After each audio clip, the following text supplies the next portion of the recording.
और right guys, तो अगर आपको पाताल लोक, दिल्ली क्राइम और सीक्रेट गेम जैसी वेब सीरीज पसंद आती है तो दलदल आपको जरूर से पसंद आएगी। लेकिन भाई एक मिनट, मुझे स्टार्टिंग में लगा कि मैं मर्दानी 3 देख रहा हूँ। स्टार्टिंग का जो केस है जिससे रीता को प्रमोशन मिलता है डीसीपी का, क्योंकि रानी मुखर्जी एज ए डीसीपी वहां भी है और जो स्टार्टिंग का केस है वो भी सिमिलर है। तो भाई क्या हो अगर आप ऐसे केस में फंस जाओ जहां पर हर सुराग आपको सच्चाई से दूर ले जाए और आपका हर कदम आपको गहरे दलदल में खींचता चला जाए। तो क्या 7 एपिसोड लगभग 4.5 घंटे इस वेब सीरीज को देना चाहिए या नहीं, आइए जानते हैं। पहले बात करेंगे स्टोरी लाइन की। हाँ तो भाई दलदल वेब सीरीज की कहानी घूमती है डीसीपी रीता फरेरा के इर्द गिर्द, जो अपने पास्ट के साथ साथ प्रेजेंट से भी लड़ रही है। तो भाई पास्ट में इसका बचपन का एक ट्रॉमा है और प्रेजेंट में सीरियल किलर्स के केस को सुलझा रही है। लेकिन भाई ये सिर्फ एक मर्डर मिस्ट्री नहीं है, ये एक ऐसी कहानी है जहाँ अपराध सिर्फ बाहर नहीं बल्कि किरदारों के अंदर छिपा हुआ है। अब जैसे जैसे इन्वेस्टिगेशन आगे बढ़ती है तो रीता को एहसास होता है कि यह केस उनकी खुद की जिंदगी, उसके बीते जख्मों और उसके डर से जुड़ता जाता है। हर एपिसोड आपको ऐसा महसूस कराएगा कि भाई सच्चाई जितनी गहरी है दलदल उतना ही खतरनाक है। इस सीरीज के अंदर आपको काफी फ्लैशबैक्स देखने को मिलेंगे, तो डोंट बी कंफ्यूज। तो भाई दलदल सीरीज के अंदर मुझे क्या खास लगा और क्या बकवास लगा जानेंगे। वीडियो को लाइक करके हाइप कर दो। शुरू करते हैं इंट्रो से। तो दोस्तों सब झमाझम,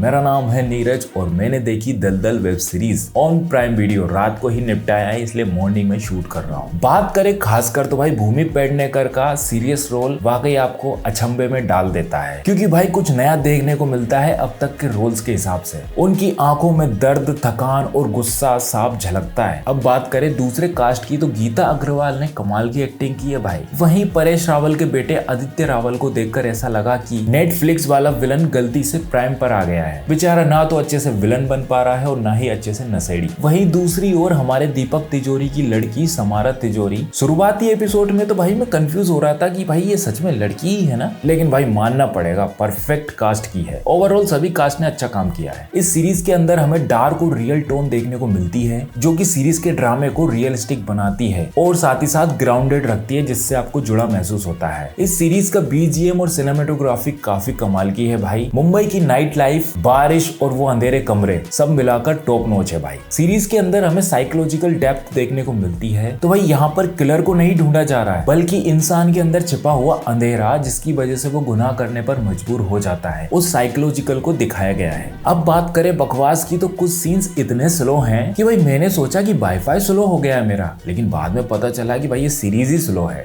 भाई इस सीरीज को हैवी मूड से बनाया गया है तो हल्का फुल्का एंटरटेनमेंट भी देखने को नहीं मिलता है। भाई सीरीज के अंदर किरदारों को इतना सीरियस दिखाया गया है कि अगर वो हंसेंगे तो उनके घर की बिजली काट दी जाएगी। खाओ मां कसम। खासकर मेन लीड डीसीपी रीता, पूरी सीरीज में भाई एक ही बार हंसी आती चेहरे पर। अच्छा। और ये सीरीज बच्चों के साथ देखने के लायक नहीं है just because of brutality. Overall देखे तो ये जैसे मैंने स्टार्टिंग में कहा था कि दिल्ली क्राइम और पाताल लोक टाइप की अगर आपको सीरीज पसंद है तो ये सीरीज देखने लायक है। कम टू द रेटिंग, इस वेब सीरीज को मैं 5 में से 3.5 स्टार की रेटिंग करता हूँ। I hope you enjoy this video. If you enjoy press the like button and video को हाइप कर लिया करें। मिलते हैं अगली वीडियो में। Till then bye.